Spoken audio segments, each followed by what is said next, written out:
الحمد لله رب العالمين والصلاة والسلام على رسوله الكريم أما بعد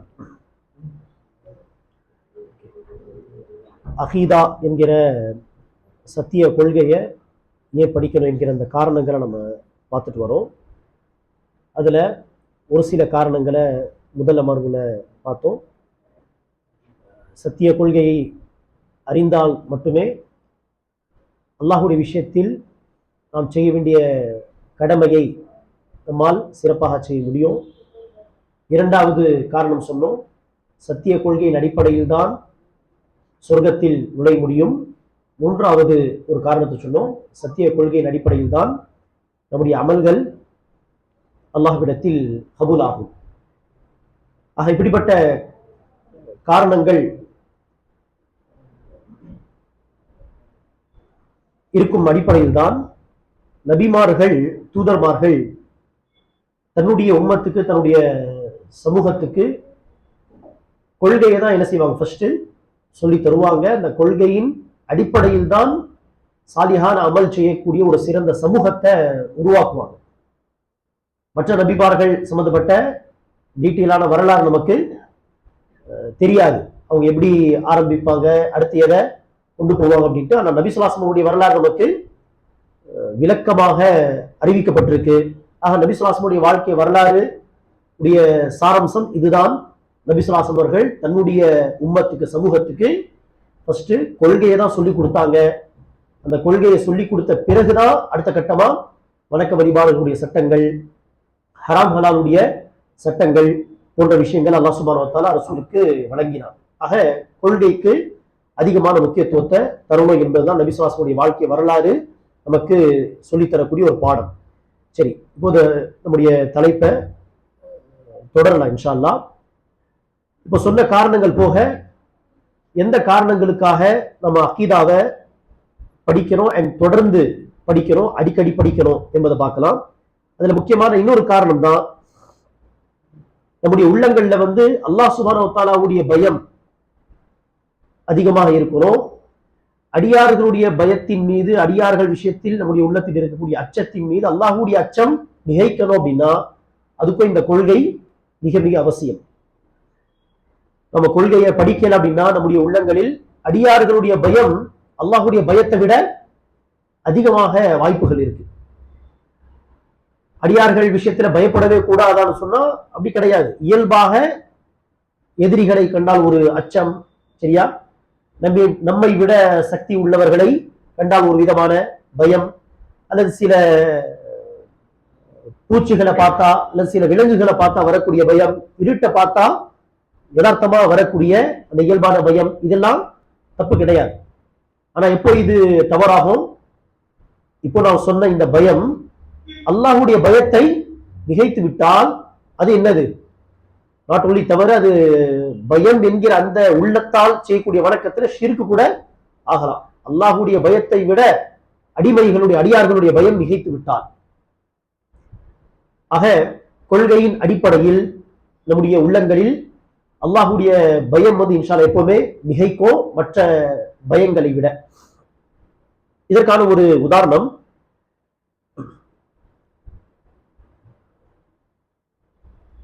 நூஹ் அலைஹிஸ்ஸலாத்து வஸ்ஸலாம் அவங்களை பத்தி அல்லாஹ் சுப்ஹானஹு வ தஆலா குர்ஆன்ல சொல்லும் பொழுது, நூஹ் அலைஹிஸ்ஸலாம் எத்தனை வருடங்கள் சத்தியத்தின்பால் அளித்தாங்க? 950 வருடங்கள். அதுல எத்தனை மக்கள் இஸ்லாத்தை தழுவியதாக சொல்லப்படுது? 80 to 90 என்பதாக சில வரலாற்று பதிவுகள்ல அப்படி ஒரு எண்ணிக்கை சொல்லப்படுது. ஆக கடுமையான எதிர்ப்புகளுக்கு மத்தியில் தான் நூஹ் அலைஹிஸ்ஸலாம் இந்த பணிகளை மேற்கொண்டாங்க. சம்டைம்ஸ் என்ன செய்வாங்க, அந்த மக்கள் நூஹ் அலைஹிஸ்ஸலாம் ஏதாவது உபதேசம் செய்ய வந்தாலே காதை அடைச்சிட்டு பேச வந்துட்டாரு என்று சொல்லும் விதத்துல, கேலி கிண்டல் செய்யும் விதத்துல வந்துட்டார், இப்போ பேச ஸ்டார்ட் பண்ணாலும் முடிக்க மாட்டார் என்று கிளம்பி போற மாதிரி நூஹ் அலைஹிஸ்ஸலாம் வந்தா என்ன செய்வாங்களாம், காதை அடைச்சிட்டு போயிடுவாங்க. ஏதாவது போர்வை இருந்தா முகத்தை மறைச்சிட்டு ஓடிடுவாங்க அப்படின்னு குர்ஆன்ல நூஹ் அத்தியாயத்துல சொல்றோம். சில சமயம் என்ன செய்வாங்க, நூஹ் அலைஹிஸ்ஸலாமை பார்த்து, உங்களை பின்பற்றக்கூடிய எல்லாருமே எப்படி இருக்காங்க, இழிவானவர்கள், சமூகத்தில் உள்ள அந்த ஏழை எளிய மக்களை இவங்க இப்படி சொல்லுவாங்க, பணக்காரர்கள். உங்களை பின்பற்றக்கூடிய எல்லாருமே இழிவானவர்களா இருக்கிறாங்களே, அப்படி இருக்க கண்ணியமான மக்களாகிய நாம் பணக்காரர்கள் உங்களை எப்படி ஃபாலோ பண்ண முடியும்? சரி, நாம உங்களை ஃபாலோ பண்ணணும்னா நீங்க என்ன செய்யுங்க, உங்களை விட்டு தூரமாக்கிருங்க, துரத்திருங்க, நாங்க உங்க பின்னாடி வரோம் அப்படி எல்லாம் சொன்னதாக சொல்றான் அல்லாஹ் சுப்ஹானஹு வ தஆலா. இப்படி பல எதிர்ப்புகள் மத்தியில தான் நூஹ் அலைஹிஸ்ஸலாம் அந்த பணிகளை செஞ்சாங்க. அது குறித்து அல்லாஹ் சுப்ஹானஹு வ தஆலா பேசும் பொழுது ஒரு வசனம் நான் செக் பண்ணி சொல்ல, நம்பர் ஒரு நிமிஷம்.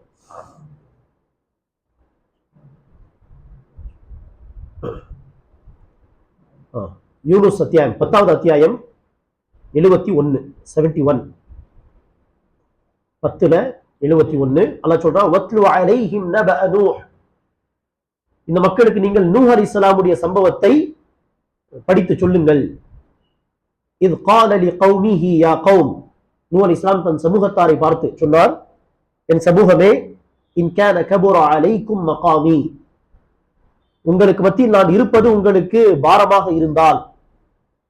ஏன் அப்படி சொல்றாங்க என்பதுக்கு எடுத்துக்காட்டு சொன்னோம். நூஹ் அலைஹிஸ்ஸலாம் பேச வந்தாலே என்ன செய்வாங்க, வந்துட்டார் அப்படின்னு உடனே கிளம்பிடுவாங்க. அப்படின்னா நூஹ் அலைஹிஸ்ஸலாம் இருக்கிறதே அவங்களுக்கு என்னது, ஒரு பேர்டன் மாதிரி இருந்துச்சு.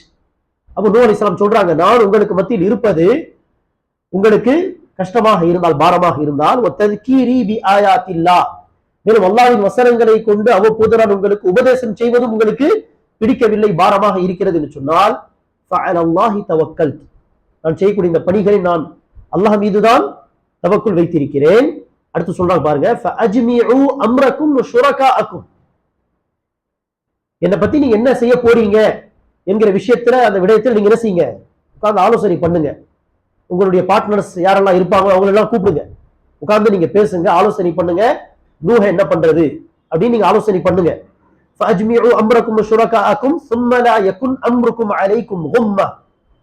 அடுத்து என்ன முடிவு எடுக்கணுமோ தெளிவாயிடுங்க, என்னை பத்தி கன்ஃபியூஷன் வேண்டாம், குழப்பம் வேண்டாம். சரியா? நூஹுக்கு எதிராக என்ன பண்றது என்பதை தெளிவான ஒரு முடிவா நீங்க எடுங்க, குழப்பம் வேண்டாம். அடுத்து எடுத்த முடிவை என்னுடைய விஷயத்துல நீங்க சீக்கிரமா அதை செஞ்சு முடிக்க பாருங்க, நீங்க எனக்கு அவகாசம் எல்லாம் கொடுக்க தேவையில்லைங்கிறாங்க. இந்த வார்த்தைகளை நீங்க அந்த சமூகம் எப்படி இருந்திருக்கும், நூஹ் அலைஹிஸ்ஸலாம் கொள்கை விஷயத்துல ஏகத்துவத்தை நோக்கி அழைக்கிறாங்க, அந்த சமூகமும் சிலை வணங்கிகளா இருக்கிறாங்க, கொள்கை ரீதியான பிரச்சனைகள் அங்க ஓடிட்டு இருக்கு, எதிர்ப்புகள் இருக்கு. அப்படிப்பட்ட சமூகத்தாரை பார்த்து நூஹ் அலைஹிஸ்ஸலாம் சொன்ன இந்த ஒவ்வொரு வார்த்தையை நீங்க கற்பனை செஞ்சு பார்த்தாதான் புரியும் இது எவ்வளவு பெரிய வார்த்தைகள் அப்படின்ட்டு. அந்த வார்த்தைகள் பேசுறதுக்கு எவ்வளவு துணிச்சல் தேவை, சரியா? எவ்வளவு துணிச்சல் தேவை, எவ்வளவு தைரியம் தேவை. ஆனா நூஹ் அலைஹிஸ்ஸலாம் அந்த சமூகத்தார் என்ன சூழ்ச்சி செய்வாங்க, நூஹ வந்து கொலை செஞ்சிடலாமா அப்படின்ட்டு பிளான் பண்ணுவாங்களா, அப்படி பிளான் பண்ணா எப்படி அவங்க கொள்வாங்க, அதை பத்தி எல்லாம் ஒண்ணுமே பயப்படாம அவங்களே சொல்றாங்க, நீங்க செய்யுங்க, எனக்கு அவகாசம் கூட கொடுக்க தேவையில்லை, சீக்கிரமா என்ன பண்ணுமோ பண்ணுங்க அப்படின்னு. அப்போ நூஹ் அலைஹிஸ்ஸலாம் அவர்களுடைய இந்த வார்த்தைகள் நூஹ் அலைஹிஸ்ஸலாமுடைய உள்ளத்தில் அந்த அடிமைகளுடைய பயம் இருந்திருந்தாலும் அந்த பயத்தை விட அல்லாஹ்வுடைய பயம்தான் அவங்களுடைய உள்ளத்துல மிகைத்து இருந்துச்சு அப்படின்ட்டு என்பதற்கான ஒரு தெளிவான ஒரு சான்று இது. இது எப்போ சாத்தியம் அப்படின்னா, நம்ம வந்து கொள்கையை படிச்சு அதுல குறிப்பா அல்லாஹ் மீது நம்பிக்கை, அல்லாஹ் யார், அல்லாஹுடைய சிஃபாத், அல்லாஹுடைய பண்புகள் என்ன, அல்லாஹுடைய தன்மைகள் என்ன என்பதை படிக்க வேண்டிய முறையில் படித்து புரிந்து கொள்ள வேண்டிய முறையில புரிந்து கொண்டால், அடுத்து நம்பிக்கை கொள்ள வேண்டிய முறைப்படி நம்பிக்கை கொண்டால்தான் அல்லாஹுடைய பயம் வந்து நம்முடைய உள்ளத்துல மிகைக்கும். அல்லாஹ் யாருன்னு தெரியாது, அல்லாஹுடைய சிஃபாத்து இன்னும் நமக்கு தெரியலன்னு சொன்னா அல்லாஹ் பாதுகாக்கணும். எப்படி வந்து இந்த பெயர்ந்தாங்கி முஸ்லிம்கள், கலிமா சொல்லக்கூடிய பல முஸ்லிம்கள் அல்லாஹ் சுப்ஹானஹு வ தஆலாவுடைய அடிமைகளை, இறந்து போன மையத்துகளை அல்லாஹ்வுக்கு ஈக்குவலா ஆக்குறாங்களோ, அப்படிப்பட்ட ஒரு நிலைமையில தான் நாம இருப்போம். அல்லாஹ் சுப்ஹானஹு வ தஆலாவுடைய சிஃபாத் நமக்கு தெரியலன்னு சொன்னா அல்லாஹ் சுப்ஹானஹு வ தஆலாவும் இறந்து போன மையத்தும் என்னதான் அவங்களுக்கு ஈக்குவல் தான். அல்லாஹ் பாதுகாக்கும். அல்லாஹ்வுடைய மகத்துவம் என்னன்னு அறியாத மக்கள். அப்படி இருக்க அல்லாஹ் சுப்ஹானஹு வ தஆலா யார், அல்லாஹ்வுடைய சிஃபாத் என்னன்ட்டு நம்ம வந்து படிச்சா மட்டும்தான் என்ன செய்ய முடியும், அல்லாஹ்வுடைய பயத்தை உள்ளத்தில் அதிகப்படுத்திக் கொள்ள முடியும். இது ஒரு முக்கியமான காரணம் அகீதாவை ஏன் படிக்கணும் என்பது. அடுத்து ஒரு காரணம், முக்கிய காரணம், அகீதாவை நாம் முறையாக படித்து நம்பிக்கை கொண்டால் அல்லாஹ் சுப்ஹானஹு வ தஆலா நமக்கு இம்மையிலும் சரி மறுமையிலும் சரி மன நிம்மதியை கொடுப்பான். மன நிம்மதி சத்திய கொள்கையை படித்து அதை ஏற்றுக்கொள்வதுதான் இருக்கிறது. மன நிம்மதி. இதுக்கு ஒரு ஆதாரம் அல்லாஹ் சுப்ஹானஹு வ தஆலா அன்ஆம் அத்தியாயத்தின் 82வது வசனத்துல சொல்றான். 6:82 الذين آمنوا ولم يلبسوا إيمانهم بظلم أولئك لهم الأمن وهم مهتدون. இவர்கள் நம்பிக்கை கொண்ட பிறகு அந்த இறை நம்பிக்கை இந்த ஈமானில் ظلم என்கிற அநீதியை கலக்கவில்லையோ, அநீதியை கொண்டு தன்னுடைய நம்பிக்கையை கலங்கப்படுத்தவில்லையோ, அவர்களுக்கு தான் அமன் என்கிற அந்த பாதுகாப்பு அபயம் இருக்கிறது. அவர்கள்தான் நேர்வழி பெற்றவர்கள், ஹிதாயத்து பெற்றவர்கள் அப்படின்னு அல்லாஹ் சுப்ஹானஹு வ தஆலா சொல்றான். இந்த வசனத்துல ஈமானில் அந்த அநீதிய ظلم என்கிற அந்த அநீதியை கலக்க கூடாதுன்னு அல்லாஹ் சொல்றானே, அந்த அநீதி ظلم என்னது? ஷிர்க். அது ஷிர்க் தான் என்பதற்கான ஆதாரம் எங்க இருக்கு குர்ஆன்ல? சூரத்து லுக்மான்ல. லுக்மான் அலைஹிஸ்ஸலாம் தன்னுடைய மகனை பார்த்து என்ன சொல்றாங்க? யா புனைய லா துஷ்ரிக் பில்லாஹ் இன்ன ஷிர்க லظுல்முன் அதீம். என் மகனே ஷிர்க் செய்யாதே, ஷிர்க் மிகப்பெரிய அநீதியாகும். இப்போ நம்ம சொன்ன அந்த ரெஃபரன்ஸ் மாயிதால 82 அந்த வசனம் இறங்கிய போது சஹாபாக்கள் பயந்துட்டாங்க. அநீதிய ஈமான்ல கலந்துட்டாலே அபயம் இல்லைன்னு சொன்னா நம்மில் யார் அநீதி இழைக்காம இருக்க முடியும்? நம்ம ஒவ்வொருவரும் ஏதோ ஒரு விதத்துல யாருக்கும் அல்லது தனக்கும் அநீதி இழைக்கக்கூடியவங்களா தான் இருக்கிறோம். கொஞ்சம் கொஞ்சமோ அதிகமோ, சரியா, அடிக்கடியோ அல்லது சம்டைம்ஸோ ஏதோ விதத்துல அநீதி இழைக்கிறோம். சஹாபாக்கள் பயந்து போய் ரசூல் கிட்ட கேட்டாங்க, ஐயுனா லா யظلم யா ரசூலல்லாஹ், அல்லாஹ்வின் தூதரே, நம்மில் யார் அநீதி இழைக்காமல் இருக்க முடியும்? அதுக்கு நபி ஸல்லல்லாஹு அலைஹி வஸல்லம் சொன்னாங்க, இந்த வசனத்தில் அல்லாஹ் சொல்லக்கூடிய அநீதி என்ன கிடையாது, பொதுவாக உள்ள அநீதி அநியாயம் என்பது கிடையாது. ஷிர்க் தான் அல்லாஹ் சுப்ஹானஹு வ தஆலா அநீதி என்பதாக சொல்றான் அப்படின்ட்டு லுக்மான் சூராவுடைய இந்த வசனத்தை நபி ஸல்லல்லாஹு அலைஹி வஸல்லம் அவர்கள் ஓதி காட்டுறாங்க. ஆக சத்திய கொள்கையில இருந்தா, உண்மையான ஈமான் நம்முடைய உள்ளத்துல இருந்தா, அதுல குஃப்ரு ஷிர்க் போன்ற விஷயங்கள் கலந்து போகாமல் இருந்தால் அல்லாஹ் நமக்கு இம்மையிலும் அமன் என்கிற அந்த பாதுகாப்பு, அந்த நிம்மதியை கொடுப்பான். மறுமையிலும் அல்லாஹ் நமக்கு அபயம் அளிப்பான். இதற்கும் பல உதாரணங்கள் வரலாறுல உண்டு. அண்ட் நம்முடைய சொந்த வாழ்க்கையில கூட நம்ம இதற்கான பல உதாரணங்களை ஃபீல் பண்ண முடியும், உணர முடியும். அப்போ ஈமா கொள்கை அப்படின்னு நம்ம பொதுவா பேசும் பொழுது அல்லாஹ் மீது நம்பிக்கை என்கிற அந்த பகுதியில ஸ்ட்ராங்கா இருந்தா என்ன ஆகும் அப்படின்னு நம்ம சொன்னோம். அதே மாதிரிதான் இந்த பாயிண்ட்டுக்கு நம்ம என்ன செய்யலாம், விதி மீது நம்பிக்கை என்கிற அந்த பகுதியை நம்ம உதாரணமாக எடுத்துக்கொள்ளலாம். இப்போ விதியை நம்ப வேண்டிய முறைப்படி நம்ம நம்புறோம், படிக்கிறோம், நம்புறோம் அப்படின்னா, அந்த கொள்கையில ஸ்ட்ராங்கா இருக்கிறோம் அப்படின்னா, வாழ்க்கையில என்ன ஒரு முசீபத்து வந்தாலும் ஒரு அமன் என்கிற அந்த நிலை, பாதுகாப்பு என்கிற நிலை, ஒரு மன நிம்மதி என்கிற அந்த நிலை நமக்கு கிடைக்குமா இல்லையா? ஆனா அந்த விதி மீது நம்பிக்கை, அல்லாஹ்வுடைய நாட்டப்படிதான் நன்மையோ தீமையோ நஷ்டமோ இன்பமோ துன்பமோ எதுவா இருந்தாலும் எல்லாமே அல்லாஹ்வுடைய நாட்டப்படிதான், அல்லாஹ்வுடைய நாட்டம் இல்லாமல் எதுவுமே நடக்காது என்கிற அந்த கொள்கை ஸ்ட்ராங்கா இல்லைன்னு சொன்னா என்ன ஆகும் யோசிச்சு பாருங்க. வாழ்க்கையில் ஏதாவது முசீபத்து, ஏதாவது ஒரு பிரச்சனை அப்படின்னு வரும் பொழுது என்ன ஆகும் கற்பனை செஞ்சு பாருங்க. நாம அல்ஹம்துலில்லாஹ் அந்த கொள்கையில ஸ்ட்ராங்கா இருக்கிறோம் அப்படின்னா நாம அந்த ஒரு கவலையை ஃபீல் பண்ணியிருக்க மாட்டோம். யாருக்கு அந்த கொள்கை இல்லையோ அவங்கள பார்த்தா தெரியும் எப்படி மன உளைச்சலுக்கு அவங்க ஆளாகிறாங்க. ஒரு சின்ன எக்ஸாம்பிள், ஒருத்தவங்க அப்படி கிளம்பி போறாங்க, போன உடனே ஒரு ஆக்சிடென்ட், கால் ஃப்ராக்சர் ஆயிருச்சு. இப்போ விதி மீது அவர்களுக்கு நம்பிக்கை இல்லைன்னா என்ன ஆகும் யோசிச்சு பாருங்க. அந்த நபரை பத்தி அடிக்கடி என்ன மன உளைச்சல் ஏற்படும். கொஞ்சம் பார்த்து போயிருந்தா கால் சலாமத்தா இருந்திருக்குமே, கால் போயிருச்சே, கொஞ்சம் கவனமா போயிருக்கலாமே, கொஞ்சம் லேட்டா போயிருக்கலாமே, இப்படியே யோசிச்சு செய்வாங்க, குழப்பத்துக்கு ஆளாயிருவாங்க. இதே ஒரு மூமினா இருந்தா, அல்லாஹ்வையும் விதியையும் நம்பிக்கை கொண்ட ஒரு மூமினா இருந்தா அவங்க என்ன நினைப்பாங்க, அல்லாஹ்வுடைய விதி இது, அல்லாஹ் என்னுடைய விதியில கால் ஃப்ராக்சர்ன்ட்டு நாடிட்டான், அதை யார் என்ன பண்ணிருந்தாலும் செஞ்சிருக்க முடியாது, தடுத்திருக்க முடியாது. இந்த மாதிரியான சிச்சுவேஷன் பத்தி தான் ரசூல் என்ன சொல்றாங்க ஹதீஸ்ல, உங்களுடைய வாழ்க்கையில ஒரு முசீபத் வந்தா, அந்த ஹதீஸுடைய ஆரம்பம், பலமான மூமின் பலவீனமான மூமினை விட சிறந்தவர். ரெண்டு மூமினிடத்திலும் என்ன இருக்கு, நன்மை ஹைர் இருக்கதான் செய்யுது. ஒரு காரியத்தை செய்யணும் அப்படின்ட்டு நீங்க என்ன செய்யுங்க, அல்லாஹ் மீது தவக்குல் வைங்க அப்படின்னு சொல்லிட்டே போகும்பொழுது அடுத்த ரசூல் சொல்லுவாங்க, உங்களுடைய வாழ்க்கையில் ஒரு முசீபத்து நேர்ந்துடுச்சுன்னா என்ன சொல்ல வேண்டாம், லவ் அன்னி ஃபஅல்து கதா வ கதா லகான கதா வ கதா, நான் இப்படி செய்திருந்தா அப்படி நடந்திருக்குமே, கொஞ்சம் பார்த்து போயிருந்தா இப்படி நடந்திருக்காதே அப்படியெல்லாம் சொல்லக்கூடாது. இத்தகைய பேச்சு என்ன செய்யும், தஃப்தஹு அமல ஷைத்தான், ஷைத்தானுடைய வேலையான ஸ்டார்ட் பண்றதுக்கான ஒரு வாசலை திறந்து விட்டுரும். ஆக வாழ்க்கையில ஒரு முசீபத் ஒரு பிரச்சனை அப்படின்னு வந்தா என்ன சொல்லுங்க, கதருல்லாஹி வ மா ஷாஅ ஃபஅல் அல்லது கத்தரல்லாஹு வ மா ஷாஅ ஃபஅல். என்ன அர்த்தம், இந்த முசீபத் வந்திருக்கு, இது என்னது, இது அல்லாஹ்வுடைய விதி, இது அல்லாஹ்வுடைய நாட்டம், இது அல்லாஹ் எதை நாடினானோ அதை செய்தான். அல்லாஹ்வுடைய நாட்டத்தை யாரும் தடுக்க இயலாது. இப்னு அப்பாஸ் ரலியல்லாஹு அன்ஹுமா அவங்களுக்கு நபி ஸல்லல்லாஹு அலைஹி வஸல்லம் உபதேசம் என்ன, அறிந்து கொள், அன்னல் உம்மத லவ் இஜ்தமஅத் அலா அன் யன்ஃபஉக பிஷைஇன் லம் யன்ஃபஉக இல்லா பிஷைஇன் கத் கதபஹு அல்லாஹு லக்.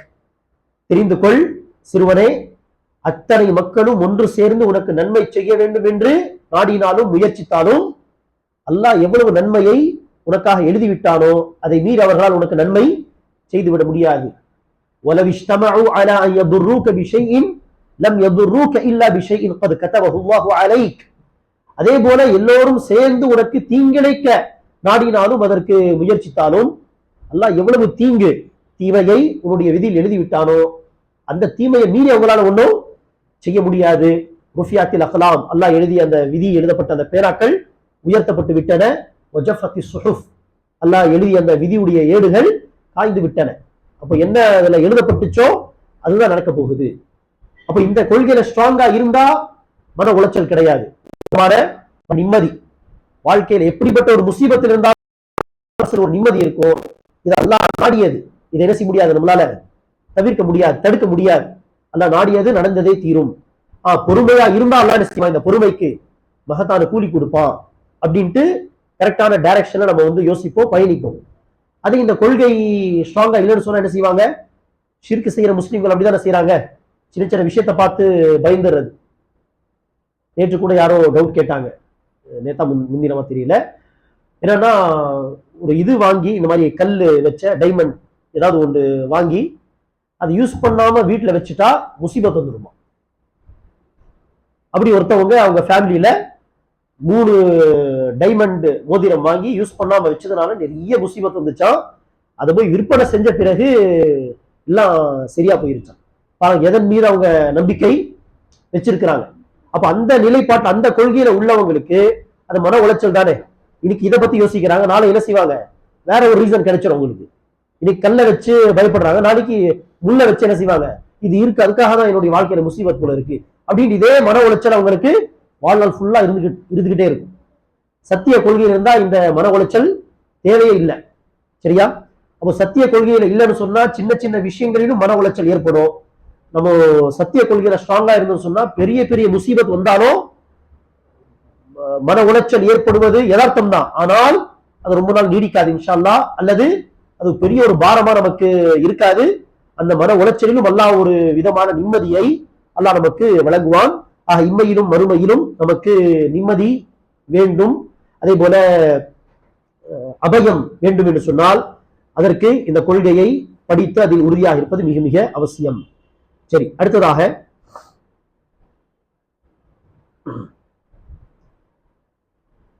கொள்கையை படிப்பது ஏன் அவசியம் அப்படின்னு பார்க்கும் பொழுது அதுல முக்கியமான இன்னொரு காரணம், நாளை மறுமை நாளில் நம்முடைய பாவங்கள் மன்னிக்கப்பட்டு நமக்கு சொர்க்கம் கிடைக்கணும்னா நம்ம ஏற்கனவே சொன்ன பாயிண்ட் சொர்க்கத்தில் நுழைவது. இப்ப சொல்ற பாயிண்ட் வந்து கொஞ்சம் டிஃப்ரெண்ட். அது என்னது, பாவங்கள் மன்னிக்கப்பட்டு, சரியா, பாவங்கள் மன்னிக்கப்பட்டு சொர்க்கத்தில் நுழையணும்னு சொன்னா அதுக்கும் என்ன அவசியம், இந்த கொள்கை மிக மிக அவசியம். இதுக்கு உதாரணமாக நம்ம என்ன செய்யலாம்னா, சொர்க்கத்தில் மிக இறுதியாக கடைசியாக நுழையக்கூடிய சொர்க்கவாசி தொடர்பான ஹதீஸ ஆதாரமாக எழுதிக்கலாம். இறுதியாக சொர்க்கத்தில் நுழையக்கூடிய சொர்க்கவாசி தொடர்பான நீங்க ஹதீஸ் கேட்டிருப்பீங்கல்ல, என்ன வருது ஹதீஸ்ல அவங்களை பத்தி? ரெண்டு மூணு விதமான ஹதீஸ்கள் வருது. ஒரு ஹதீஸ்ல எப்படி வருது, கடைசியா நரகத்தை விட்டு கடைசியா சொர்க்கத்தில் போகக்கூடிய சொர்க்கவாசிக்கு முன்பாக பல பேர் எல்லாம் என்ன செய்வான், கடுகளவு ஈமான் இருந்தாலும் அவங்கள வெளியில கொண்டு வாங்க. அப்ப அவங்களுக்கு நரகத்திலிருந்து வெளியே வரக்கூடிய ஒரு வாய்ப்பு அல்லாஹ் கொடுத்து சொர்க்கத்தில் போகக்கூடிய ஒரு வாய்ப்பு அல்லாஹ் வழங்குறான்னு சொன்னா எந்த அடிப்படையில் தான்? இந்த கொள்கையின் அடிப்படையில் தான். எந்த காரணத்துக்காக அவங்க நரகத்தை விட்டு வெளியில வந்தாங்க அப்படின்னு சொன்னா கடுகளவு ஈமான். அப்ப அந்த அதுல ஈமான் கொள்கையுடைய முக்கியத்துவம் நமக்கு தெரியுது. அப்படியெல்லாம் பல பேர் அந்த கடுகளவு ஈமான், ஒரு பார்லி அரிசி அளவுக்கு ஈமான் அப்படி உள்ளவங்க வெளியில வருவாங்க. அதுல கடைசியா வரக்கூடிய நபர் தான் யாரு? அந்த இறுதி சொர்க்கவாசி. நரகத்திலிருந்து அவர் தான் கடைசியா வராரு. அதுக்கு அடுத்து யாரும் வெளியில வர மாட்டாங்க, அங்கேயே இருக்கக்கூடியவங்க தான். வந்த பிறகு இவர் தான் கடைசியா சொர்க்கத்துக்கு போக போறாரு. அப்படிப்பட்ட கடைசி சொர்க்கவாசி அல்லாஹ் கூப்பிட்டு சில அவர் செய்த சிறிய பாவங்களை காட்டுவான். சிறிய பாவங்களுடைய ஒரு லிஸ்ட். சரியா, இதெல்லாம் நீதானப்பா செஞ்ச அப்படின்ட்டு. அதுக்கு அவர் என்ன செய்வாரு, பார்த்து அதை மறுக்க முடியாது. ஆனா ஒரு திருப்தி என்னன்னா, நல்ல வேலை பெரிய பாவங்களை பத்தி எல்லாம் விசாரிக்கிறேன், நிறைய பாவங்கள் செஞ்சிருக்கிறோம், சிறிய பாவங்கள் பத்தி தான் எல்லாம் விசாரிக்கிறான். ஆமா எல்லாம் நான் தான் செஞ்சேன் அப்படின்னு சொன்ன பிறகு அல்லாஹ் என்ன சொல்லுவான், இப்ப இந்த பாவத்தை நான் நன்மையா மாத்த போறேன் அப்படி சொன்னதும் அவரை என்ன செய்வார், முன் வந்து அப்படி என்றால் யாரெல்லாம் நான் செய்த இன்னும் பல பாவங்கள் பெரிய பாவங்கள்லாம் இருக்கு, அதை இன்னும் காட்டலையே வரலையே சொல்லி அவரை முன் வந்து சொல்வாரு. பிறகு அல்லாஹ் அந்த அத்தனை பாவங்களையும் நன்மையாக மாற்றி அந்த கடைசி சொர்க்கவாசிக்கு 10 பூமிக்கு சமான சொர்க்கத்தை கொடுத்து அனுப்புவான் அப்படின்ட்டு இப்படி ஒரு தகவல் ஹதீஸ் வருது. இன்னொரு தகவல் எப்படி வருது, கடைசி அவர் வெளியில வருவாரு, அவருக்கு நாங்கெல்லாம் சொர்க்கத்துக்கு போவோம் அப்படின்னு அவர் நம்பிக்கை இருக்காது. அவர் வாழ்ந்த வாழ்க்கை அப்படி இருக்கும். அவர் சொர்க்கத்துக்கெல்லாம் போறது நமக்கு அந்தஸ்தே அந்த தகுதியே கிடையாது என்கிற அந்த நம்பிக்கையில் இருக்கும் காரணத்தினால் அல்லாஹ் இடத்துல அவர் என்ன பிரார்த்தனை செய்வார், யா அல்லாஹ் இதே சொர்க்கம் நரகத்துக்கு நடுவுல இதே இடத்துல ஒரு மரத்தை எனக்கு கொடுத்துரு, குடிக்கிற தண்ணி கொடுத்துரு, இதே எனக்கு போதும், அடுத்து ஏதாவது கேட்பியா? இல்ல இல்ல கேட்க மாட்டேன் அல்லாஹ், உன் மேல சத்தியம். அல்லாஹ் வந்து கொடுத்துருவான். கொஞ்ச நாள் கழிச்சு என்ன செய்வாரு, அல்லாஹ் கொஞ்சம் தள்ளி ஒரு மரத்தையும் குடிக்கிற தண்ணியும் கொடுத்துருயா அல்லாஹ், அடுத்து எதையும் கேட்க மாட்டேன்னு சொன்னா இல்ல கேட்க மாட்டேன் உன் மேல சத்தியம், அல்லாஹ் அதை கொடுத்துருவான். அடுத்து என்ன செய்வாரு, மறுபடியும் கொஞ்ச நாள் கழிச்சு எல்லாம் சொர்க்கத்துல வேண்டாம், சொர்க்கத்தின் வாசல்ல மட்டும் ஒரு மரத்தை கொடுத்துட்டு குடிக்கிற தண்ணி கொடுத்துரு எல்லாம், அங்கேயே நான் இருந்துறேமா. அப்போ அல்லாஹ் சுப்ஹானஹு வ தஆலா என்ன சொல்லுவான், சொர்க்கத்தின் வாசல்ல மரம் கிடையாது, நான் உனக்கு சொர்க்கமே கொடுத்துறேன்னு சொன்னா அவருக்கு அந்த நம்பிக்கை இருக்காது, நான் எல்லாம் சொர்க்கத்துக்கு போவேனா அப்படின்ட்டு. ஆனா அல்லாஹ் என்ன செய்வான், சொர்க்கத்தை கொடுத்து அனுப்புவான் அப்படின்ட்டு வருது. அப்ப எந்த அடிப்படையில் அவர் சொர்க்கத்துக்கு போறாரு, அவருக்கே நம்பிக்கை இல்லை, நான் எல்லாம் சொர்க்கத்துக்கு போவேனா, எனக்கு அந்த தகுதி அந்த அருகதையே கிடையாது, அதுக்காக தான் சொர்க்கத்து வெளியிலேயே ஒரு மரத்தை கொடுத்துறியா அல்லாஹ், ஏன்னா அவருக்கு நம்பிக்கை கிடையாது, நான் சொர்க்கம் கேட்டா அல்லாஹ் கொடுப்பானா என்கிற நம்பிக்கை இல்லை. ஏன்னா அத்தனை பாவங்கள் இருக்கும், அத்தனை வாஜிபுகளை வாழ்க்கை ஃபுல்லா வீணடிச்சிருப்பாரு. ஆனா இருந்தாலும் அப்படிப்பட்ட மோசமான ஒரு பாவி முஸ்லிமுக்கு சொர்க்கம் வழங்கப்படுது அப்படின்னு சொன்னா எந்த அடிப்படையில, இந்த கடுகளவு ஈமான், அந்த ஈமான் அந்த சத்திய கொள்கையின் ஒரு சின்ன பகுதி இருக்க போய் தான் அவர் சொர்க்கத்துக்கு போறாரு. இல்லைன்னு சொன்னா அவரும் நிரந்தர நரகவாசியா இருந்திருப்பார். அப்போ ஈமானுடைய அந்த சத்திய கொள்கையின் முக்கியத்துவத்தை பாருங்க. ஆனா இந்த விஷயத்துல ஹவாரிஜ் அப்படின்னு ஒரு கூட்டம், சரியா, அதே மாதிரி முஅத்தஸிலா என்கிற ஒரு கூட்டம், அந்த கூட்டத்தினரின் கொள்கை என்ன அப்படின்னா, பெரும் பாவம் செய்யக்கூடிய முஸ்லிமோ யார் மாதிரி தான், குறிப்பா அங்க மறுமையில காஃபிர் மாதிரி தான், பெரும் பாவம் செஞ்சாலே காஃபிரு. ஹவாரிஜ் சொல்லுவாங்க இந்த உலகத்திலே காஃபிர், அவனை போட்டு அடிங்க. ஆனா முஅத்தஸிலா சொல்லுவாங்க அவன் காஃபிரும் இல்ல மூமினும் இல்ல முஸ்லிமோ இல்ல, ரெண்டுக்கு நடுவுல. அங்க என்னன்னு சொன்னா அங்க காஃபிர் தான். அப்போ ஹவாரிஜும் முஅத்தஸிலாவும் மறுமை ரீதியா பார்த்தா பெரும் பாவம் செய்யக்கூடிய முஸ்லிம காஃபிர்னு சொல்றாங்க, நிரந்தர நரகவாசி. அப்போ ஹவாரிஜ் அண்ட் முஅத்தஸிலா ஒரு பக்கம் அமலுக்கு முக்கியத்துவம் கொடுக்கறாங்கன்னா, இன்னொரு பக்கம் என்ன செஞ்சாங்க, ஆட்டோமேட்டிக்கா ஈமானுடைய முக்கியத்துவத்தை குறைச்சிடுறாங்க. ஆனா சத்திய கொள்கை என்ன சொல்லுது, ஈமான் சத்திய கொள்கையின் கடுகளவு பகுதி உங்களுடைய உள்ளத்துல இருந்தாலும் உங்களுக்கு சொர்க்கம் இருக்கு, இது அதோட இம்பார்ட்டன்ஸ். ஆனா அவங்க அப்படியே அந்த ஈமானுடைய இம்பார்ட்டன்ஸை குறைச்சு என்னதான் உங்க உள்ளத்துல சத்திய கொள்கை இருந்தாலும் ஈமான் இருந்தாலும் பெரும்பாவம் செஞ்சா நீங்களும் காஃபிர் தான். அப்போ கொள்கை எப்படி அவங்க என்ன செய்யறாங்க, அதோடைய முக்கியத்துவத்தை குறைக்கிறாங்க பாருங்க.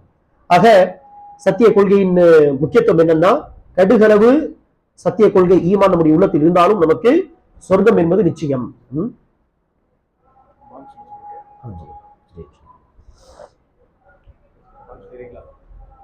கிளாஸ் எப்போ முடிக்கணும், கிளாஸ்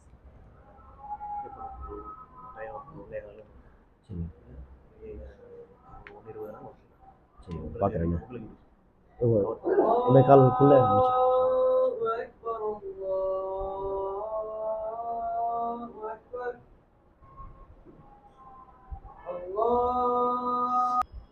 முக்கியத்துவம் மற்றும் அகீதாவுடைய முக்கியத்துவம் என்னவென்றால், கடுகளவு ஈமான், கடுகளவு உண்மையான அகீதா நம்முடைய உள்ளத்தில் இருந்தால் நமக்கு இன்ஷா அல்லாஹ் சொர்க்கம் என்பது நிச்சயம் என்பதாக குர்ஆன் ஹதீஸ்ல சொல்லப்பட்டிருக்கு.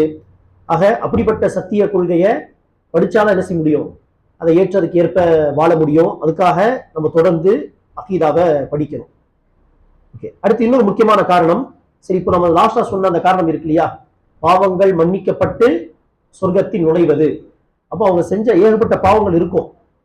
அந்த கடைசியா சொர்க்கத்துக்கு போகக்கூடிய சொர்க்கவாசி, அந்த பாவத்துக்கு அல்லாஹ் இன்னும் அவங்களுடைய தண்டனை எக்ஸ்டெண்ட் பண்ணாலும் அல்லாஹ் அந்த ஹக் இருக்கும். இருந்தாலும் அல்லாஹ் என்ன செய்வான், அவங்களுடைய தண்டனையை குறைச்சு அல்லது அவங்களுடைய சில பாவங்களை மன்னிச்சு, சொல்ல போனா அந்த கடுகளவு ஈமானின் அடிப்படையில் அவங்களுடைய பாவங்கள் என்னவா மாற்றப்படுது, நன்மையாக மாற்றப்படுது.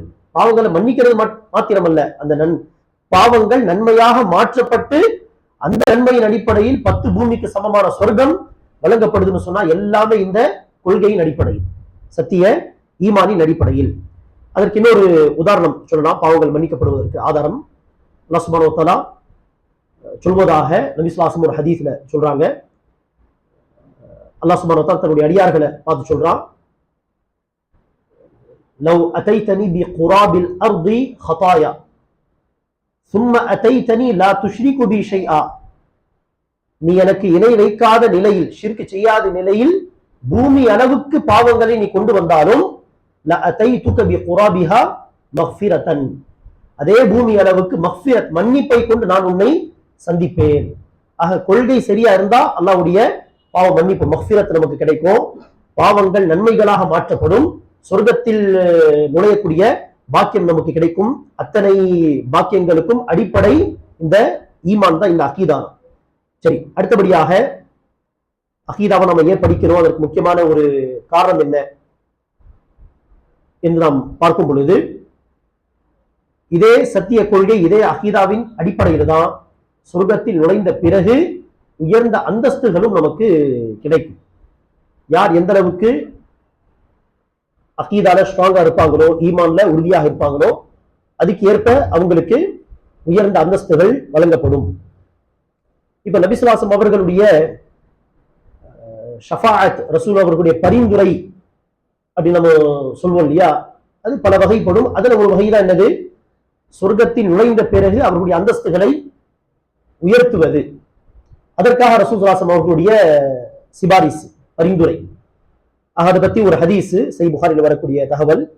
அபூ ஹுரைரா ரலியல்லாஹு அன்ஹு நபி ஸல்லல்லாஹு அலைஹி வஸல்லம் அவரிடத்தில் கேள்வி கேட்பாங்க, மன் அஸ்அதுன் நாஸி பி ஷஃபாஅத்திக யௌமல் கியாமத்தி யா ரசூலல்லாஹ், அல்லாஹ்வின் தூதரே, நாளை மறுமை நாளில் உங்களுடைய ஷஃபாஅத், உங்களுடைய சிபாரிசை பெறக்கூடிய பாக்கியசாலிகள் யார், அந்த பாக்கியவான்கள் யார்? இதுக்கு பதில் சொல்வதற்கு முன்பாக நபி ஸல்லல்லாஹு அலைஹி வஸல்லம் என்ன செய்றாங்க, அபூ ஹுரைரா ரலியல்லாஹு அன்ஹு அவங்களை பாராட்டுறாங்க. இதுவரைக்கும் இந்த கேள்வியை யாரும் என்னிடத்தில் கேட்டதில்லை, ஆனால் உங்களிடத்தில் ஹதீஸுகளை கேட்கணும், ஹதீஸுகளை மனப்பாடம் செய்யணுங்கிற அந்த ஆர்வம் இருக்கும் காரணத்தினால் தான் நீங்க ஃபர்ஸ்ட் இந்த கேள்வியை கேட்டிருக்கீங்க அப்படின்ட்டு ரசூலுல்லாஹி ஸல்லல்லாஹு அலைஹி வஸல்லம் அவங்களை பாராட்டி விட்டு அடுத்து அதற்கான பதிலை சொல்றாங்க. அஸ்அதுன் நாஸி பி ஷஃபாஅத்தி யௌமல் கியாமத்தி மன் قال لا اله الا الله خالصا من قلبه, யார் உள்ள தூய்மையோடு, ஹாலிஸ் அப்படின்னா என்னது, பியோர், கலப்படம் இல்லாமல் உள்ள தூய்மையோடு லா இலாஹ இல்லல்லாஹ் என்று சொல்லியிருப்பார்களோ, அத்தகைய மக்களுக்கு தான் என்னுடைய சிபாரிசு, என்னுடைய ஷஃபாஅத் கிடைக்கும். அது சொர்க்கத்தில் நுழைவது என்கிற ஷஃபாஅத்தா இருக்கலாம், அல்லது சொர்க்கத்தில் நுழைந்த பிறகு அதில் உயர்ந்த அந்தஸ்துகள் வாங்கி தருவதற்கான ஷஃபாஅத்தா இருக்கலாம். எந்த ஷஃபாஅத்தாக இருந்தாலும் அதற்கு அடிப்படை கண்டிஷன் என்ன, தௌஹீதுல இருக்கணும், ஏகத்துவ கொள்கையில் இருக்கணும். அகைன் என்னதான் கொள்கை தான் அங்க என்னது, அடிப்படை. ஆக இன்னும் பல காரணங்கள் என்ன செய்யலாம், கொள்கையை படிக்கிறதுக்காக சொல்லிக்கொண்டே போகலாம். கொள்கையை எல்லாரும் படிச்சாதான் என்ன செய்ய முடியும், இந்த உம்மத்து ஒன்றுபட முடியும். ஏன்னா மசாயில் விஷயத்துல கருத்து வேறுபாடு இது இயல்பு. அதை தவிர்க்க முடியாது. எல்லாரும் ஒரே மசாயில ஃபாலோ பண்ணணும், அது சாத்தியம் கிடையாது. சரி, அதே நேரத்தில் அதுக்கு ஆப்போசிட்டா மசாயில்ல கருத்து வேறுபாடு, கொள்கையில கருத்து வேறுபாடு எல்லாம் ஒரு பக்கம் இருக்கட்டும், இருந்தாலும் நம்ம சேர்ந்து இருக்கிறோம் சொன்னா இதுவும் என்ன கிடையாது, சாத்தியம் கிடையாது. ஆனா எது சாத்தியம்? மார்க்க ரீதியா மசாயில்ல கருத்து வேறுபாடு அது இயல்பு, அது இருக்கட்டும், சரியா? ஆனா அதே நேரத்தில் கொள்கையிலும் கருத்து வேறுபாடு வச்சுக்கிட்டு ஒன்றுபடுவது இதுவும் சாத்தியம் கிடையாது. ஆனா எது சாத்தியம்னு சொன்னா கொள்கையில் ஒன்றுபடுவது. ஏன்னா கொள்கை தெளிவாக சொல்லப்பட்டிருக்கு. அது அல்லாஹ் நாடுவான்னு சொன்னா அல்லாஹ் அது நாட மாட்டான். ஏன்னா உம்மத்தில் இஃப்திலாஃப் இருந்து கொண்டேதான் இருக்கும். ஆனா இண்டிவிஜுவல் பர்சன்ஸ் அப்படின்னு பார்க்கும் பொழுது கொள்கையில் ஒன்றுபடுவது என்னது சாத்தியம். வாங்க நம்ம எல்லாரும் குர்ஆன் ஹதீஸ் அடிப்படையில பயணிக்கக்கூடிய மக்கள் மசாயில் விஷயத்தில ஒன்றுபடலாம்னு சொல்ல சாத்தியமா? நமக்கு மத்தியில சாத்தியம் கிடையாது. ஆனா எதுல ஒன்றுபடலாம்? கொள்கையில ஒன்றுபடலாம். தெளிவான கொள்கை நமக்கு சொல்லப்பட்டிருக்கு. சஹாபாக்கள் ஒரே கொள்கையில தான் பயணிச்சாங்க. சஹாபா மத்தியில கொள்கையில முரண்பாடு இருந்ததில்லை. அதே கொள்கையில வாங்க நம்ம எல்லாரும் பயக்கலாம்னு சொன்னா கொள்கையில் இத்திஃபாக் என்பது ஒன்றுபடுவது என்பது சாத்தியம். ஆக உம்மத்துல ஒற்றுமை ஏற்படுத்துறதா இருந்தாலும் எல்லாரும் என்ன செய்யணும்? சத்திய கொள்கையை தான் படிக்கணும். இதோ ஒரு காரணமா நம்ம சொல்லலாம். அதே போல கொள்கையை படிப்பதற்கான இன்னொரு முக்கிய காரணம் அப்படின்னு சொல்ல முடியுது. சொல்லப்போனா இது மிக முக்கியமான ஒரு காரணம். நமக்கு அடுத்து நம்முடைய சந்ததிகள் தொடர்ந்து சத்திய பாதையில பயணிக்கணும்னு சொன்னா சத்திய கொள்கையை அடிக்கடி என்ன செய்யணும்? பேசப்படணும். அடிக்கடி அது பாடமா நடத்தப்படணும்.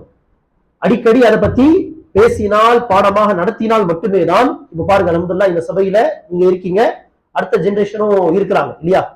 இந்த தொடர்ச்சி இருந்தால்தான் என்ன செய்ய முடியும்? அடுத்து வரக்கூடிய சந்ததியுடைய கொள்கைகளை பாதுகாக்க முடியும். ஏன்னா நாம உட்கார்ந்து படிக்கிறோம், ஆனா அடிக்கடி இந்த கொள்கையுடைய பாடங்கள் நடத்தப்படலை அப்படின்னு சொன்னா எப்போ படிச்ச கொள்கையை வச்சு நாம தொடர்ந்து அதிலேயே பயணிச்சு இறந்து போயிடும் வச்சுக்கோங்களேன். ஆனா அடிக்கடி பேசப்படன்னு சொன்னா புதிய ஜெனரேஷனுக்கு அதை பத்தி கேட்கிற வாய்ப்பே அமையாது. சில பேர் யோசிக்கலாம், கொள்கை கொள்கை கொள்கை என்ன, நான் பலமுறை படிச்சிருக்கிறோமே, மறுபடியும் அதே பாடமே நடத்தணும், வேற விஷயங்கள் பத்தி பேசலாமே அப்படின்னு சொல்லி சில பேருக்கு அந்த கேள்வி தோன்றலாம். சரியா? இதே டாபிக்க பலமுறை கேட்டாச்சு, தௌஹீதை பத்தி அடிக்கடி பேசியாச்சு, நமக்கு அதுல டவுட்டும் கிடையாது. தௌஹீதுல வந்து நம்ம ஸ்ட்ராங்கா இருக்கிறோம், ஷிர்க்னா என்ன நமக்கு தெளிவா தெரியும். இருந்தாலும் ஏன் அந்த டாபிக்கை மறுபடியும் பேசணும்னு சொன்னா அதுக்கான முக்கிய காரணம் இதுதான். உங்களுக்கு இந்த டாபிக் தெரியும், ஆனா அடுத்த ஜெனரேஷன் எப்போ கேட்பாங்க? அடிக்கடி அந்த டாபிக் பத்தி பேசினாதான் தொடர்ச்சியா அந்த விஷயத்த மக்கள் வந்து கேட்டுக்கொண்டே இருப்பாங்க, அந்த பாதையில தொடர்ந்து பயணிப்பாங்க. நீங்க அந்த டாபிக் கேட்டுட்டீங்க, அடுத்து அதை பத்தி பேச தேவைன்னு சொன்னா அடுத்து வரக்கூடிய ஜெனரேஷன் எப்போ அதை கேட்பாங்க? அந்த விஷயங்கள் தெரிஞ்சுக்கிற வாய்ப்பு அவங்களுக்கு எப்போ அமையும்? அதுக்காக இது வந்து அடிக்கடி பேச வேண்டிய விஷயம், அடிக்கடி படிக்க வேண்டிய விஷயம். இத கடைபிடிச்சு செஞ்சா மட்டும்தான் அடுத்து வரக்கூடிய தலைமுறை என்ன செய்ய முடியும்? அவருடைய கொள்கையை பாதுகாக்க முடியும். ஃபர்ஸ்ட் எல்லாம் ஒரு உதாரணத்தை சொல்லுவாங்க. அகீதா விஷயத்துல படிக்கும் பொழுது சில அறிஞர்கள் சொல்லக்கூடிய உதாரணம் என்னன்னா, ஒரு அறிஞர் வந்து அகீதாவுடைய பாடத்தை அடிக்கடி பள்ளிவாசல்ல இளைஞர்களுக்கு நடத்துவாங்க. அப்போ ஒரு நபர் வந்து கேள்வி கேட்கிறார், என்னன்ட்டு, என்ன எப்ப பார்த்தாலும் அகீதா அகீதா அகீதான்ட்டு இதே பாடத்தை நடத்துறீங்களா அப்படின்னு சொல்லும் பொழுது அந்த அறிஞர் வந்து ஒரு பதில் சொல்வதற்கு முன்னாடி ஒரு கேள்வி கேட்கிறார் அந்த நபர்கிட்ட. என்ன கேள்வி அப்படின்னா, நான் ஒரு கேள்வி கேட்கிறேன், அதுக்கு நீங்க ஃபர்ஸ்ட் பதில் சொல்லுங்க, அடுத்து நான் என்னுடைய கேள்விக்கான பதில் சொல்றேன். கேள்வி என்ன அப்படின்னா, ஒரு வீடு இருக்கு, அதுல வந்து ஒரு நபர் நவுதுபில்லா தன்னுடைய தாயுடன் விபச்சாரத்துல ஈடுபடுறாரு. இந்த தகவல் வந்து அந்த வீட்டை சுத்தி உள்ள அண்டை வீட்டாருக்கு, அந்த ஊருக்கு தெரிய வருது. அப்படின்னு என்ன ஆகும்னு சொன்னதும் என்ன செய்யறாங்க, அவங்க சொல்றாங்க, மக்கள் எல்லாம் கொந்தளிப்பாங்க, ஒரு வழி பண்ணிடுவாங்க அப்படின்னு சம்திங் சொல்றேன். அடுத்து ஒரு கேள்வி கேட்கிறேன், என்னன்னு சொன்னா, ஒரு நபர் வந்து உடம்பு சரியில்லை அப்படின்னு சொல்லி ஒரு இடத்துக்கு போறாரு, ஓதி பாருங்க அப்படின்ட்டு. அவர் சொல்றாரு, இதெல்லாம் ஷைத்தானுடைய வேலை, ஒரு ஆடு அறுத்தீங்கன்னு சொன்னா அந்த ஷைத்தான் ஓடி போயிடும், அந்த ஜின் எல்லாம் ஓடி போயிடும் அப்படின்னு சொல்றாங்க. அதுக்கு அறுக்குறாங்க. இந்த விஷயம் தெரிய வந்தா நீங்க என்ன செய்வீங்கன்னு சொன்னா அந்த நபருக்கு என்ன செய்யற, அந்த கேள்வி புரியல, அது என்ன ப்ராப்ளம் இருக்குன்னு சொல்லி புரிஞ்சாதானே ரியாக்ட் பண்ண முடியும். அது என்ன பிரச்சனை இருக்குன்னு சொல்ற மாதிரி அவர் ரியாக்ட் பண்ணாம இருக்க. அப்போ அவங்க சொல்றாங்க, பாருங்க, விபச்சாரம் செஞ்சதா சொன்னா நீங்க கோவப்படுறீங்க, எப்படி ஒரு தாயோட நவுதுபில்லா என்ன சொல்றீங்க நீங்க, ஆனா ஷிர்கு செஞ்சதா நான் உதாரணம் சொல்றேன், ஆனா உங்களுக்கு அது விளங்கல. இதே ஒரு உதாரணத்தை தான் உங்க ஊர்ல நடந்த விஷயத்தை வச்சு நேற்று யாரோ பதிவு போட்டிருந்தாங்க. என்னன்ட்டு, இந்த மாதிரியான கலாச்சார ரீதியான பிரச்சனைகள் அப்படின்னு சொல்லி வந்தா மக்கள் என்ன செய்யறாங்க, என்ன இப்படி டான்ஸ் ஆடுற, என்ன இப்படி பாட்டு பாடுற அப்படி செய்யறாங்க. ஆனா இதே ஊர்ல ஷிர்கான பல விஷயங்கள் நடக்கும் மேபி, ஆனா அதை பார்த்து மக்களுக்கு கோவம் வர்றதில்லை. ஃபேஸ்புக்ல ஷேர் பண்ணாலும் என்ன செய்யறது இல்லை, யாரும் இதெல்லாம் ஷிர்க் அப்படின்ட்டு கொந்தளிக்கிறது இல்லை. எந்த அளவுக்கு கலாச்சார ரீதியான பிரச்சனைகள்ல முஸ்லிம் சமூகம் கொந்தளிக்கிறாங்களோ அந்த கோபத்துல ஒரு 10% கூட ஷிர்க் சம்பந்தப்பட்ட விஷயத்தை என்ன செய்யறது இல்லை, ரியாக்ட் பண்றதே இல்லை. காரணம் என்ன, அவங்களுக்கு அது விளங்கல, அது தப்புன்ட்டு.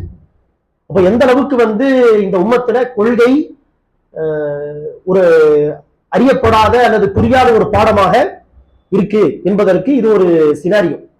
அப்படி இருக்கும் பொழுது நாம நம்முடைய அடுத்து வரக்கூடிய தலைமுறைகளுடைய கொள்கையை பாதுகாக்கணும்னு சொன்னா அடிக்கடி என்ன செய்யணும், கொள்கையை பத்தி பேசணும், கொள்கையின் பாடங்களை விடாம தொடர்ந்து நடத்திக்கிட்டே இருக்கும். இது அடிக்கடி படிக்க வேண்டிய விஷயங்கள். சில அறிஞர்கள்லாம் கொள்கை சம்பந்தப்பட்ட ஒரு புத்தகத்தை என்ன செய்வாங்கன்னு சொன்னா இந்த புத்தகத்தை 100 தடவை படிக்கணும் அப்படின்னு உபதேசம் செய்வாங்க. உதாரணத்துக்கு ஷேகுல் இஸ்லாம் இப்னு தைமியா ரஹிமஹுல்லா அவர்கள் கொள்கை தொடர்பாக பல புத்தகங்கள் எழுதியிருக்காங்க. பல புத்தகங்கள் கொள்கை ரிலேட்டட் தான் ஷேகுல் இஸ்லாம் இப்னு தைமியாவுடைய புக்ஸ்ல. அதுல ஒரு புக் தான் அகீதா ததுமுரியா அப்படின்ட்டு. அகீதத்துன் ததுமுரியா, ததுமுர் என்கிற ஊர் மக்களுக்காக அவங்க எழுதின ஒரு லெட்டர் இது, சரியா, அகீதாவை விளக்கி எழுதினது. அதை பத்தி இவங்க இப்னு பாஸ் ரஹிமுல்லா, அப்துல்லா பின் பாஸ் ரஹிமுல்லா சொல்லுவாங்க, இந்த புத்தகம் 100 தடவை படிக்க வேண்டிய ஒரு புத்தகம். ஏன்னா 100 தடவை படித்தாதான் அதுல இருக்கிற விஷயங்களை நல்லா விளங்கி கொள்ள முடியும். ஒவ்வொரு முறை படிக்கும் பொழுது அதுல ஒரு பாயிண்ட் நமக்கு விளங்கும். அதுக்காக நல்ல புத்தகங்களை பத்தி என்ன சொல்லுவாங்க அறிஞர்கள், 100 தடவை படிக்கணும். என்னுடைய உஸ்தாத் இருந்தாங்க பெங்களூர்ல குலித்துல் ஹதீஸ்ல, அவங்க அது அப்படிதான் அத்தன்கீல் அப்படின்னு ஒரு புக்கு, அந்த புக் பத்தி சொல்லுவாரு, குறைந்தது இந்த புக்கை 3 தடவை படிக்கணும். இவ்வளோ சைஸ்ல 2 வால்யூம் அது, சரியா. அந்த புக்கை கஷ்டப்பட்டு நான் ஒரு வால்யூமா படிச்சேன், ரொம்ப கஷ்டப்பட்டு. ஆனா அந்த 2 வால்யூமை இவர் சொல்றாரு, நான் பல முறை படிச்சிருக்கேன், நீங்களும் குறைந்தது 3 தடவை படிக்கணும் அப்படிங்கிற. அந்த புக்கு படிச்சா எனக்கு பிரியாணி சாப்பிட மாதிரி இருக்கும், பிரியாணி சாப்பிட்டா எனக்கு டேஸ்ட் கிடையாது, புக்கு படிச்சாதான் அப்படின்னு சொல்லுவாங்க. அப்போ நல்ல புத்தகங்களா இருந்தா அறிஞர்கள் என்ன சொல்லுவாங்க, இதை 10 முறை படிக்கணும், 100 தடவை படிக்கணும். இமாம் ஷாஃபிஈ அவர்களுடைய ஒரு ஃபேமஸான புக்கு அர் ரிசாலா அல்லது அல் நினைக்கிறேன், 2ல ஏதோ ஒரு புக்கு. அந்த புக்கை ஒரு அறிஞர் இமாம் முந்திரி நினைக்கிறேன், அவர் சொல்வாரு, நான் இந்த புக்கை 100 தடவை படிச்சிருக்கிறேன். அது ஒவ்வொரு முறை படிக்கும் பொழுது லாஸ்ட் டைம் படிக்கும் பொழுது புரியாத சில விஷயங்கள் என்ன செய்யும், எனக்கு அடுத்த முறை படிக்கும் பொழுது புரியும்.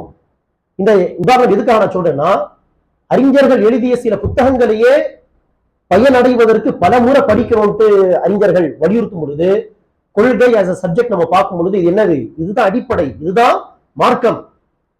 இந்த அடிப்படை, இந்த அஸ்திவாரம் மீதுதான் நம்முடைய மார்க்கமே, நம்முடைய மறுமை வாழ்க்கையின் வெற்றியை டிபெண்ட் ஆகிருக்கு. அப்படி இருக்கும்போது அந்த கொள்கை எத்தனை முறை நாம படிக்கணும், அடிக்கடி படிக்கணும் என்பதை நாம் என்ன செய்யணும், புரிந்து கொள்ளணும். அல்லாஹ் சுப்ஹானஹு வ தஆலா நம் அனைவருக்கும் சத்திய கொள்கையை சத்திய உலமாக்கல் மூலமாக அஹ்லுஸ் சுன்னா அறிஞர்கள் சஹாபா பெருமக்களுடைய வழிமுறையில், சஹாபா பெருமக்களுடைய மன்ஹஜில் பயணிக்கக்கூடிய அறிஞர்கள் எழுதிய புத்தகங்கள் மூலமாக சத்திய கொள்கையை, சரியான அகீதாவை அடிக்கடி மீண்டும் மீண்டும் படிக்கக்கூடிய, அதை அறிந்து கொள்ளக்கூடிய பாக்கியத்தை அல்லாஹ் சுப்ஹானஹு வ தஆலா நமக்கு தருவானாக. சத்திய கொள்கையை படித்த பிறகு அந்த கொள்கையில் அல்லாஹ் சுப்ஹானஹு வ தஆலா நமக்கு இஸ்திகாமத்தை, உறுதியை வழங்குவானாக. அப்படிப்பட்ட இஸ்திகாமத்து உள்ள, கொள்கையில் இஸ்திகாமத் உள்ள மக்களை குறித்து தான் அல்லாஹ் சுப்ஹானஹு வ தஆலா ஹமீம் சஜ்தா அத்தியாயத்துல குறிப்பிடுறான். இன்னல்லதீன காலு ரப்புனல்லாஹ் சும்ம இஸ்தகாமு, எவர்கள் நம்முடைய இறைவன் அல்லாஹ் என்று சொன்ன பிறகு, இது எனது கொள்கை, நம்முடைய இறைவன் அல்லாஹ், அவன் மட்டும்தான் நம்முடைய இறைவன், அவனை மட்டுமே நாங்கள் வணங்குவோம் சொல்றது கொள்கை இது. ஆக யார் நம்முடைய இறைவன் அல்லாஹ் என்று சொன்ன பிறகு சும்மஸ்தகாமு, அந்த கொள்கையில் அவர்கள் இஸ்திகாமத்தோடு இருப்பார்களோ, அதாவது உறுதியாக இருப்பார்களோ, வழி மாறி போகாமல், ததனஸ்ஸலு அலைஹிமுல் மலாயிகா, இந்த உலகத்தை விட்டு பிரிந்து போவதற்கு முன்பாகவே மரண தருவாயில் மலக்குமார்கள் இறங்கி வருவாங்க. இறங்கி அந்த ஈமான் உள்ள மக்களை நோக்கி பார்த்து அவங்க சொல்லுவாங்க, ததனஸ்ஸலு அலைஹிமுல் மலாயிகத்து அல்லா தகாஃபு, நீங்கள் பயப்பட வேண்டாம், வலா தஹஸனு, நீங்கள் துக்கப்பட வேண்டாம். பயம் எதை குறித்து? அடுத்து என்ன நடக்குமோ என்பதை குறித்து பயம். துக்கம் எதை குறித்து ஏற்படும்? நடந்து முடிஞ்ச விஷயத்தை குறித்து. இதே அசத்தியவாதிகளா இருந்தா அவங்களுக்கு அடுத்து என்ன நடக்குமோ என்கிற பயமும் அதிகமா இருக்கும். அண்ட் விட்டு வந்த வாழ்க்கையை வீணாக்கிட்டோமே, அல்லாஹ் கொஞ்சம் வாய்ப்பு கொடுத்தா போயிட்டு அமல் செஞ்சுட்டு வரலாமே அப்படின்ட்டு போன வாழ்க்கை குறித்து துக்கமும் இருக்கும். ஆனா சத்தியவாதிகளாக இருந்தால் அவர்களுக்கு மலக்குமார்கள் சொல்லக்கூடிய நற்செய்தி என்ன? அடுத்து வரக்கூடிய விஷயத்தை குறித்து உங்களுக்கு அதிகம் பயமும் தேவையில்லை, நடந்து முடிஞ்ச வாழ்க்கை குறித்து உங்களுக்கு துக்கப்பட வேண்டிய அவசியமும் கிடையாது. அல்லாஹ் தகாஃபு வலா தஹஸனு வஅப்ஷிரு பில் ஜன்னத்தி அல்லதி குன்தும் துஅதுன், உங்களுக்கு வாக்களிக்கப்பட்ட சொர்க்கம் உங்களுக்கு கிடைக்க போகுது என்கிற நற்செய்தி நாம் உங்களுக்கு சொல்றோம். நஹ்னு அவுலியாஉக்கும் ஃபில் ஹயாத்தி துன்யா வ ஃபில் ஆখিরাহ, மலக்குமார்களாகிய நாங்கள் உங்களுடைய அவுலியா, உங்களுடைய ஃப்ரெண்ட்ஸ், உங்களுடைய நெருங்கிய நண்பர்கள், இந்த வாழ்க்கையிலும் சரி மறுமை வாழ்க்கையிலும் சரி. நஹ்னு அவுலியாஉக்கும் ஃபில் ஹயாத்தி துன்யா வ ஃபில் ஆখিরাহ வலக்கும் ஃபீஹா மா தஷ்தஹி அன்ஃபுசுக்கும் வலக்கும் ஃபீஹா மா ததஊன், அந்த ஆখিরাத்துடைய வாழ்க்கையில் சொர்க்கத்தில் உங்களுடைய உள்ளங்கள் விரும்பக்கூடிய எல்லாமே, நீங்கள் கேட்கக்கூடிய எல்லாமே அங்கு உங்களுக்கு கிடைக்கும். நுஸுலம் மின் கஃபூரிர் ரஹீம், அளவற்ற அருளாளனாகிய மற்றும் கஃபூர், பாவங்களை மன்னித்து அருள் செய்யக்கூடிய அல்லாஹ் சுப்ஹானஹு வ தஆலா உபசரிக்கக்கூடிய சொர்க்கம் அது என்பதாக மலக்குமார்கள் நற்செய்தி சொல்வாங்க. அப்படிப்பட்ட சத்திய கொள்கையில் உறுதியாக இஸ்திகாமத்தாக இருக்கக்கூடிய நன்மக்களாக அல்லாஹ் சுப்ஹானஹு வ தஆலா நம்மை ஆக்கிருவானாக. ஆமீன். முடிச்சுக்கலாமா? ஏதாவது கேள்விகள் இருந்தா ஒரு 5 மினிட்ஸ் கேட்டுக்கலாம் இன்ஷா அல்லாஹ்.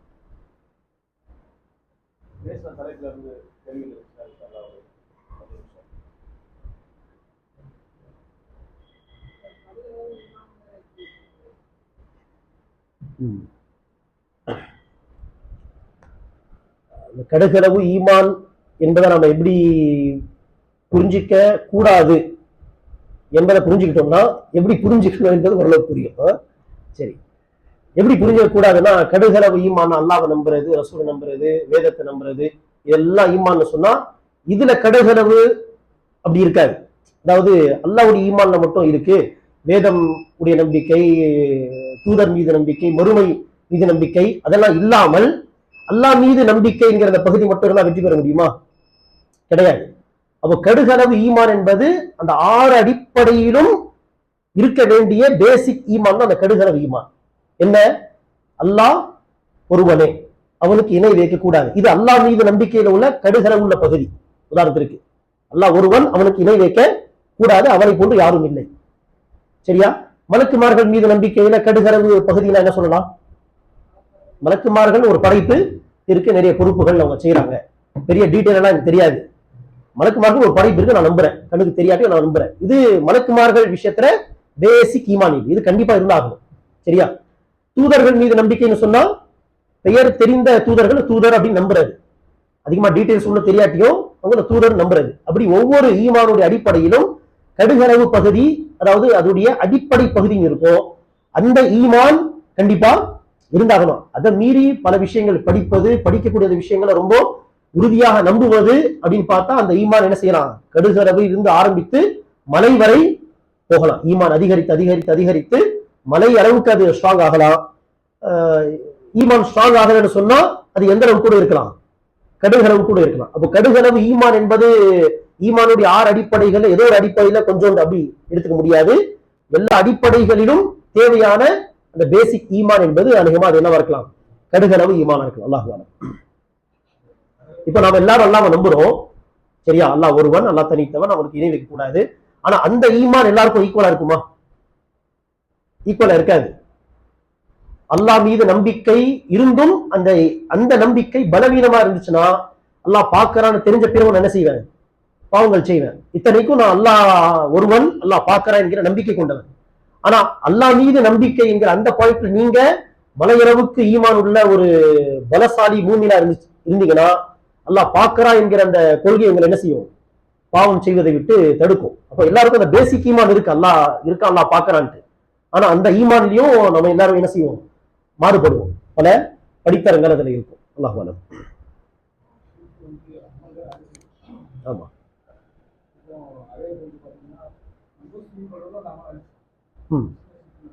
ஜி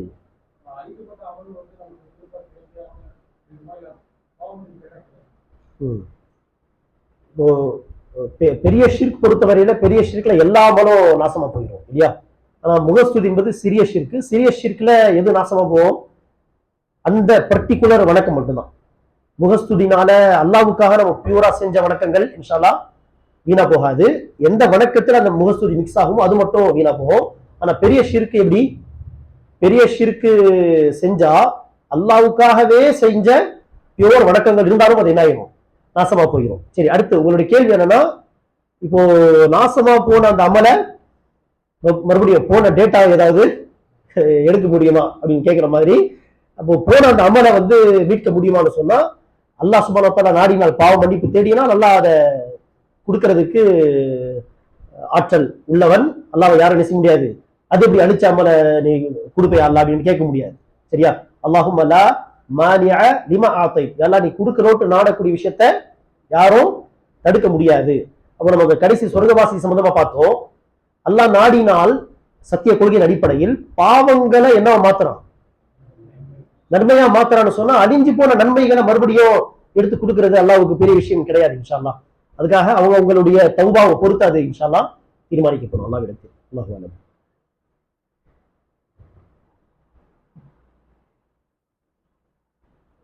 சரி, முடிச்சுக்கலாம் இன்ஷா அல்லாஹ். 5 மினிட்ஸ் உதவி செய்யறது கரெக்டாக இருக்கும்.